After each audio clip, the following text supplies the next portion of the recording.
Je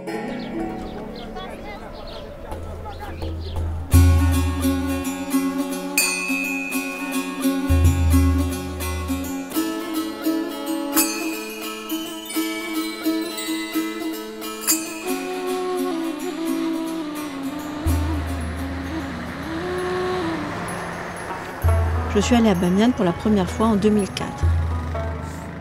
Les Bouddhas n'étaient déjà plus là.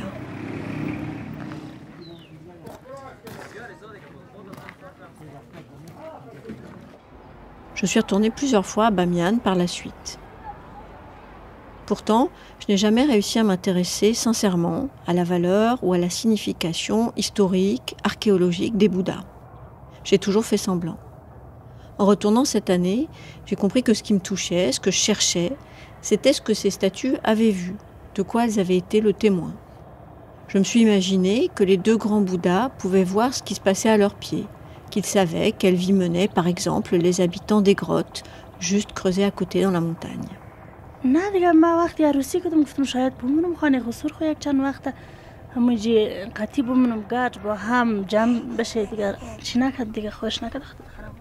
En fait, quand je me suis mariée, je pensais qu'on irait vivre chez la famille de mon beau-père.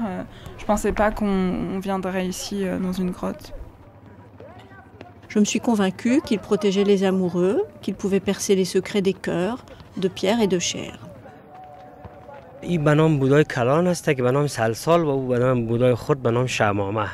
Alors ici, en fait, c'est le grand Bouddha qu'on appelle Salsol, et à côté, on a le petit qui s'appelle Chamama. Et puis j'ai trouvé une histoire, une légende, qui raconte que Salsol et Chamama étaient en réalité deux amants en fuite, arrêtés dans leur course passionnée, puis transformés en statues de pierre, en signe de punition. Alors j'ai cherché d'autres histoires d'amants en fuite.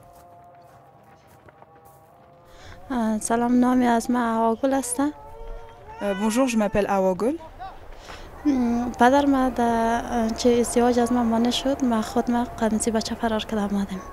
Mon père n'a pas voulu que je me marie avec un garçon, alors je me suis enfuie avec lui et je suis venue ici. On s'est vu une fois et on est tombés amoureux. Puis on a commencé à chatter par le téléphone. En regardant le bazar, lui aussi dominé par les deux statues, j'ai donc décidé de prendre en quelque sorte le point de vue des Bouddhas et de vous raconter 2 ou 3 choses qu'ils voient ou ont vues de l'Afghanistan d'aujourd'hui, en son et en images sur France Culture, un journal sonore de l'intérieur.